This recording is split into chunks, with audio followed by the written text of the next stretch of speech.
you're welcome to make another, because they put all of that there. Now, I just want to get a survey, because I noticed something yesterday. So close your eyes, because as I said yesterday, you're only honest in these things when you have your eyes closed, right? Oh, too many hands raised up. So close your eyes. Raise your hand if you think that I agree card is going to be valuable for meetings. Almost all of you. Okay, so I thought it was kind of funny because I was sitting in the back and I was sitting with one of the entrepreneurs and I won't mention any names. And I'm watching all of Vern's saying these incredible things. And I'm watching heads nodding. And I don't remember seeing anybody raising their I agree cards in the entire day. I thought, oh my God, that's really fascinating, right? But I told you when I said to this, right, this was going to take time. You were going to have to train yourself, which means that you actually have to hold that card in your hand. Now, it does good things. It helps you be a better listener. It helps you be more aware because you're actually thinking about every phrase that Vern is saying, which is a lot of information to hold. But what I thought was, it's really interesting. So I said to the entrepreneur that was sitting next to me, I said, hey, did you like the I agree thing? And yeah, sure, absolutely. And I said, so why aren't you doing it?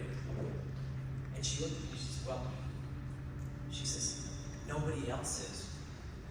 And I went, oh, that's really interesting. Aren't you a leader? And she went, yeah. Aren't all of you leaders? Raise your hand in the room if you're a leader. Okay, so when you go back to your company and you say, I got this great idea, it's this I agree card, you're going to want to lead. How are you going to lead if you don't practice? We talked about time. The really cool part is you have 6, 7 hours, however long Vern's going to talk today, and it's not going to take you any extra time to practice, so that if you truly do want to take that program back, you can actually go and make that happen. So I'll give you an opportunity and encourage you today to use the I agree cards, and if you can't be the first one, if you see somebody else using it, use that as a reminder to what Derek Simmers calls the first follower, and help get that movement going of actually being able to get that practice in so you can do that. Anybody agree with that? There we go. Okay, good enough. What we're talking about, actually, interestingly enough, is, by the way, I just want you to know, this is not all for my ego. I don't know anybody in your company. I don't know if it's going to work. Now, I know Andreas yesterday said, leave your ego at the door. I've had a very different approach to it, and I think you might share this. I like to leave my ego in my wallet where it belongs.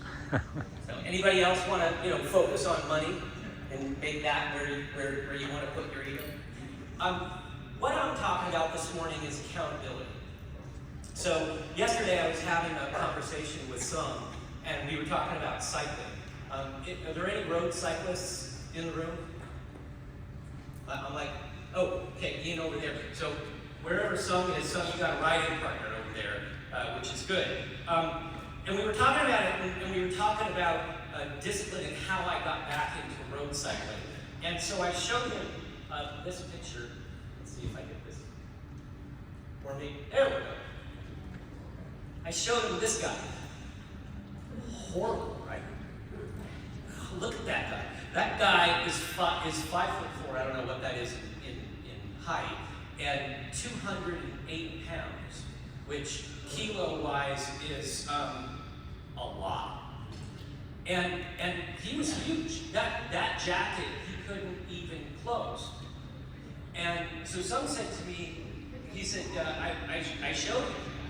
And I said, that guy was super uncomfortable and really wasn't at his peak. And so in 8,760 hours, remember I said you could do anything in calendar time? So this is what 8,760 hours. 57 pounds. And by the way, the fun of that is that's the same jacket. And just to give you an idea of the impact of that jacket, that's a 10 kilo poodle named Grunt. And so you can see the significant difference.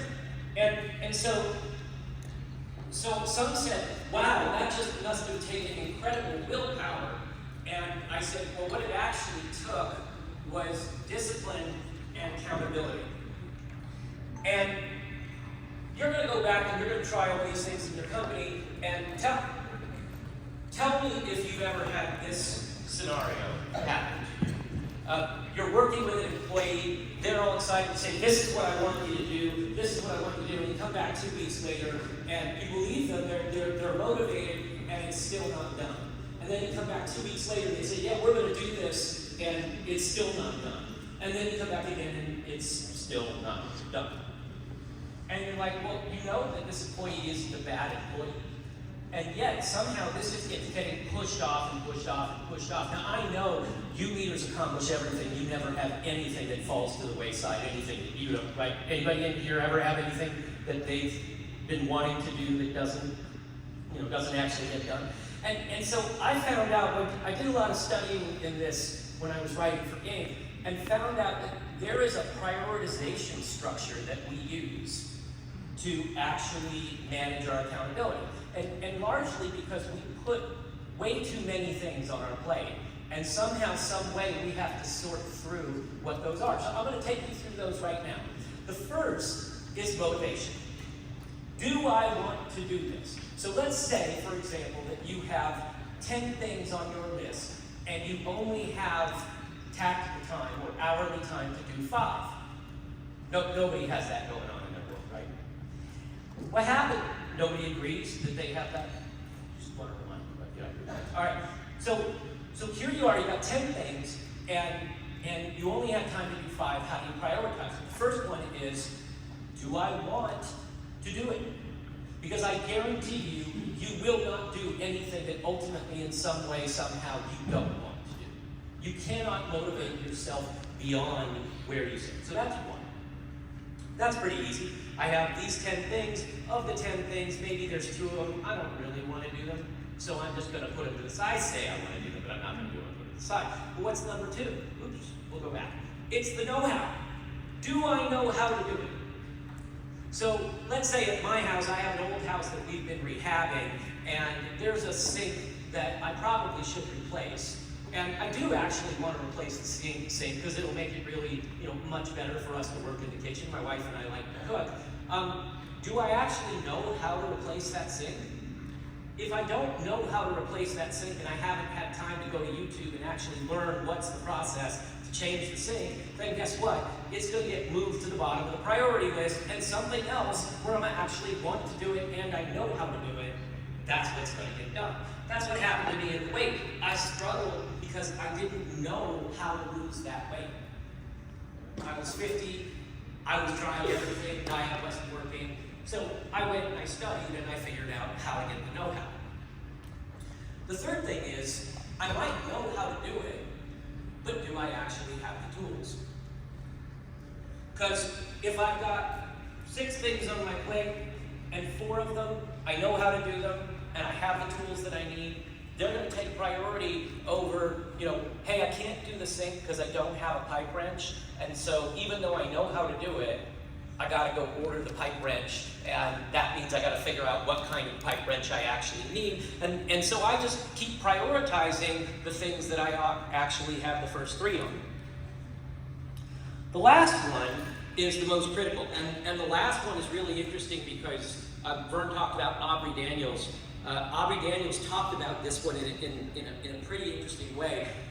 I might have the motivation for something, I might have the know-how, I might have the tools, but if I'm missing consequence, it's going to go to the priority list. This is why we move customer issues to the top. Oh, if we don't do this one now, we're going to lose that customer, so we got to push everything above that. Doesn't matter if we have everything else to do. Hey, that thing, I'd love to get to it. I mean, right now, my sink's usable, so there's not much consequence unless my wife comes to me and says, if you don't change the sink, no more sex. Now, all of a sudden, that moves up on the priority list.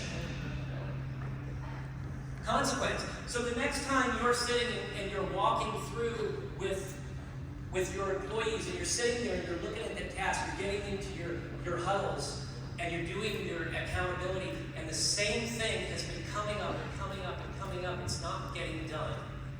I assure you, this is where the reason is. It's somewhere in here. They either don't want to do it, they don't know how to do it, you haven't given them the structure, they don't have the tools to do it. Right? What happens if you've been wanting to manage all of your data in your company and your CRM system is inadequate?